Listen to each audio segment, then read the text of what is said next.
What's up, guys? Sumi here with Thoughtcast, and today I'm going to talk about dating a guy for his money.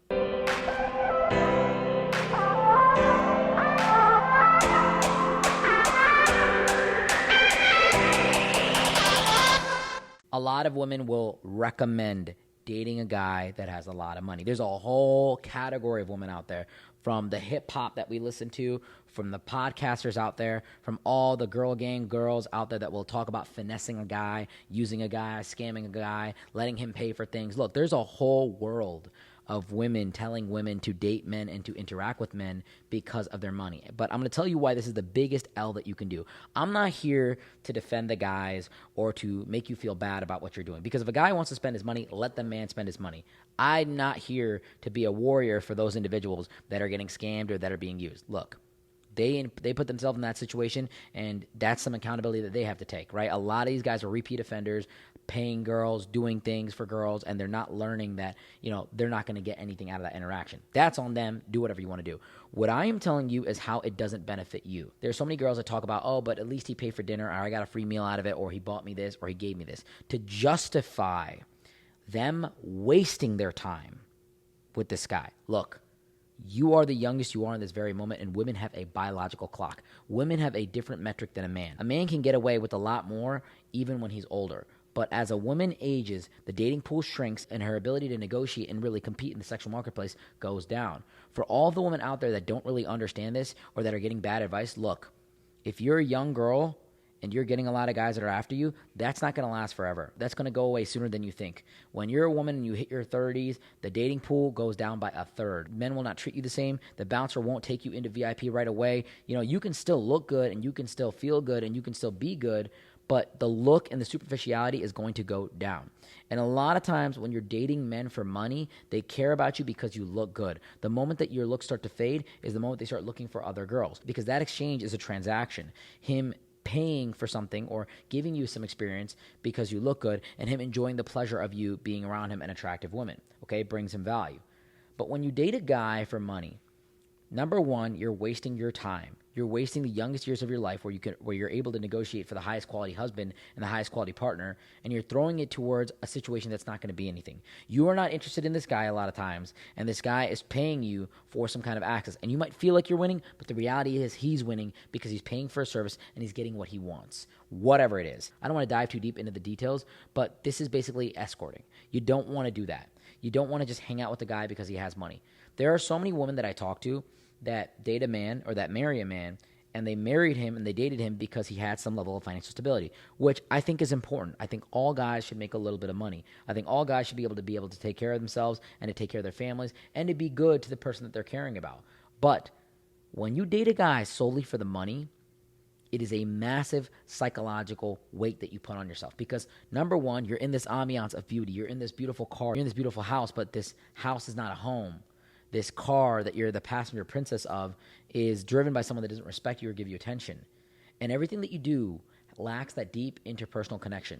You're not enjoying these things with somebody. You're not sharing these experiences with anybody but yourself and this person that really doesn't add a lot of mental stimulation to your life. When you date a man, the first thing you need to be focusing on is if he mentally stimulates you and he checks off a lot of boxes in terms of being able to take care of himself. Is he disciplined? Is he kind? Is he nurturing? Is he patient? These are the things that you have to look for in a man, not just how much money he makes. I see so many women brag about the guys that they've hooked up with just because they have a lot of money. Oh, I hooked up with this player. Oh, I hooked up with this athlete.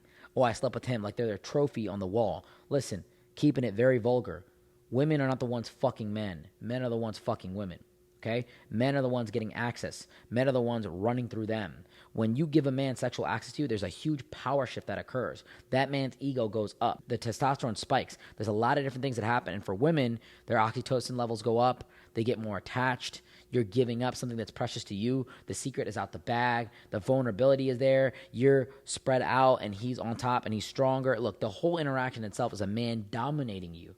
So you must understand that if you're a woman and you're dating guys just for money and you're giving them sexual, emotional, physical access just for money, you are selling yourself short. A lot of times you're selling yourself short. Guys, big shout out to K&D for taking the time to invest in us, to getting this podcast set up, to taking the time to believe in us, for allowing this vision to come true. We bring you all this information today because they've allowed us to have a space and the setup and the resources to really bring this to you. So big shout out to them. If you're ever in the Cleveland area, reach out to them. They have helped us out tremendously, and they can help you out tremendously in all your real estate needs. A man will begin to value you for that exchange. A man will begin to look at you like a price tag or an option that he can go indulge in, and that lowers your value as a human.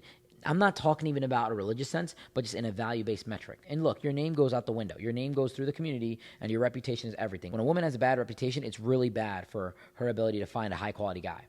So as you're a young girl, focus on searching for a high-quality relationship, for the partner that makes sense for you, for someone that you can really build a lifestyle with.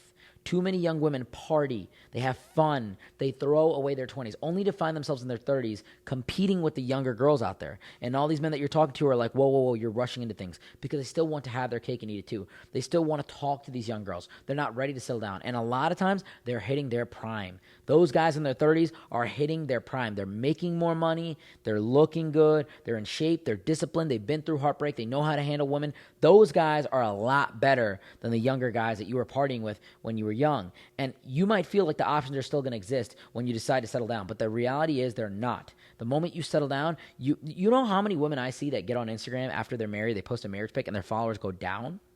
They post a wedding pic and their followers go down. They post an engagement photo and their followers go down because they're not getting the same attention, and they get sad.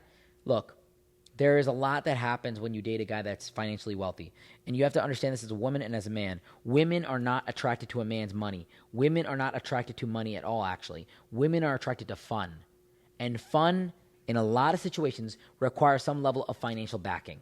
So indirectly, women are attracted to a man that has financial stability and that's able to sponsor and able to spend for certain activities and be able to provide her a lifestyle that makes sense for her, that's engaging, that's mentally stimulating, that is something that she looks forward to. But when you're dating a man that is nothing but just money, you have no connection. He treats you terribly. He doesn't understand you. You can't even feel like you can let yourself out or vent to somebody. And if you do, he's going to take it away. You're basically held hostage, and you're throwing away the most precious years of your life, which are right now, onto a guy that doesn't make sense for you. So when you're getting taken out to dinner, when you're going to a club and you have no intention of dating this guy or being with this guy, you are wasting time, you are losing, you are taking the L. Guys, if you ever want to reach me, if you ever want to connect with me, the links are down in the description below. You can always message me if you ever want a quick answer. The Thoughtcast community is free. I really appreciate you spending time here today. You could have been literally anywhere else, but you decided to spend this small amount of time with me, and that means a lot to me. Until next time, guys, Sumi out.